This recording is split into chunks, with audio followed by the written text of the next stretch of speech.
आहोत अमरावती जिल्ह्यातील मोर्शी वरुड मतदारसंघाचे अजित पवार यांचे समर्थक आमदार देवेंद्र भुयार यांनी एक वादग्रस्त विधान केलंय। एका कार्यक्रमात अजित पवार समर्थन आमदार देवेंद्र भुयार यांनी महिलांसंदर्भात आक्षेपार्ह वक्तव्य केलंय। यापूर्वी देखील देवेंद्र भुयार यांनी महिलांना कार्यक्रमातून बाहेरचा रस्ता दाखवण्याचा प्रकार केला होता।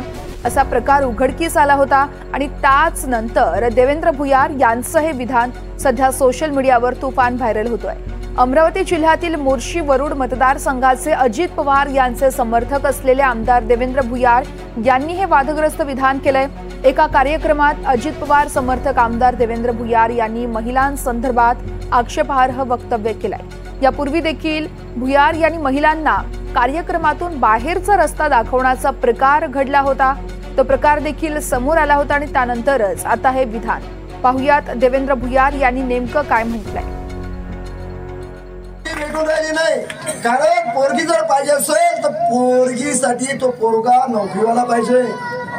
पोरगी जर चांगली स्मार्ट पाहिली असेल, एक नंबर देखणी असेल तर ते तुमच्या माझ्यासारख्या पोट्याला भेटत नाही, ते नोकरीवाल्याला भेटते। आणि 2 नंबरची पोरगी कोणाला भेटते? ज्याच्यावर पांठेला आहे, एखादा धंदा आहे, किराणा दुकान आहे, पांठेला चालवते, अशा माणसाला 2 नंबरची पोरगी डोंबरी डांबडी भेटते। आणि 3 नंबरचा जो गाय आहे, राहिला सुईला हेवळली भाबळली पोरगी शेतकऱ्याच्या पोटाला भेटते। म्हणजे शेतकऱ्याच्या पोराचं काही खरं राहिलं नाही। मध्ये येणार जन्माला येणार जो लेकरू आहे ते हेंबळ भांबळच निघत राहते। माय इल्लू पिल्लू त्याच्या पोटी बांधणाऱ्याचं पिल्लू, असंच कार्यक्रम आहे आपला सगळा। म्हणून जरा तुम्ही आणि या संदर्भात आपण प्रतिक्रिया जाणून घेणार आहोत। ठाकरे गटाच्या उपनेत्या सुषमा अंधारे आहेत आपल्यासोबत। सुषमाजी, तुम्ही बघितलंच असेल देवेंद्र भुयार यांनी काय वादग्रस्त वक्तव्य केलंय, ते काय तुमची प्रतिक्रिया पहिली? देवेंद्र भुयार यांचं हे जे वाह्यात वक्तव्य आहे हे महिलांचा अवमान करणारं तर आहेच आहे, पण महिलांइतकाच तो इथल्या शेतकऱ्यांची पिंगल उडवणारं हे वक्तव्य आहे। कृषी क्षेत्रात जे लोक काम करत आहेत त्या लोकांची अवहेलना करणारं आणि कृषी क्षेत्राबद्दल अनास्था निर्माण करणारं वक्तव्य आहे। आणि वारंवार अशी वक्तव्य शिंदे फडणवीस पवार गटाच्या लोकांकडून येतात, कारण त्यांना धाक नाहीये कुठलाही कायद्याचा की आपल्यावर कोणीतरी काही कारवाई करेल, कोणी बोलेल। त्यामुळे ही मुजोरी वारंवार वाढत जाते, हा वाचाळपणा वाढत जातो। अजूनही शिंदे फडणवीस पवार या गोष्टींकडे गांभीर्याने घेत नाहीत, हे जास्त दुःखद आहे। निश्चितच सुषमाजी, मात्र एक महिला म्हणून तुम्हाला काय वाटतं, यावरती आता कारवाई केली जाईल का? नाही, यावर कारवाई नाही करणार असते। यावर कारवाई करायची असते ना, त्यांची कारवाई ही सिलेक्टिव्हली असते। जेव्हा त्याच्या गटाची माणसं असतात तेव्हा कुठलीच कारवाई होत नाही।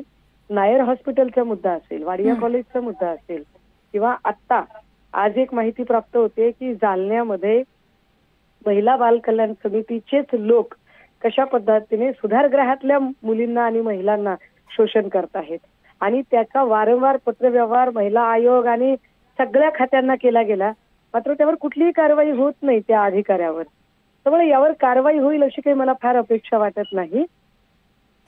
कायद्याचे रक्षण करणारे लोकच कायदा सगळा मोडीत काढायला बसलेले आहेत। निश्चितच सुषमाजी, तुमचा मुद्दा आमच्यापर्यंत पोहोचला आहे। खूप खूप धन्यवाद तुम्ही दिलेल्या प्रतिक्रियेसाठी। तर आपण बघतोय अमरावती जिल्ह्यातील मोर्शी वरुड मतदारसंघाचे अजित पवार यांचे समर्थक आमदार देवेंद्र भुयार यांनी हे वादग्रस्त विधान केलंय। पुन्हा एकदा ऐकूयात त्यांनी नेमकं काय म्हटलंय ते। भेटून राहिली नाही, कारण पोरगी जर पाहिजे असेल तर पोरगीसाठी तो पोरगा नोकरीवाला पाहिजे। पोरगी जर चांगली स्मार्ट पाहिली असेल, एक नंबर देखणी असेल तर ते तुमच्या माझ्यासारख्या पोट्याला भेटत नाही, ते नोकरीवाल्याला भेटते। आणि 2 नंबरची पोरगी कोणाला भेटते? ज्याच्यावर पांठेला आहे, एखादा धंदा आहे, किराणा दुकान आहे, पांठेला चालवते, अशा माणसाला 2 नंबरची पोरगी डोंबरी डांबडी भेटते। आणि 3 नंबरचा जो गाय आहे, राहिला सुईला हेवळली भाबळली पोरगी शेतकऱ्याच्या पोटाला भेटते। म्हणजे शेतकऱ्याच्या पोराचं काही खरं राहिलं नाही। मध्ये येणार जन्माला येणार जो लेकरू आहे ते हेंबळ भांबळच निघत राहते। माय इल्लू पिल्लू त्याच्या पोटी बांधणाऱ्याचं पिल्लू, असंच कार्यक्रम आहे आपला सगळा। म्हणून जरा तुम्ही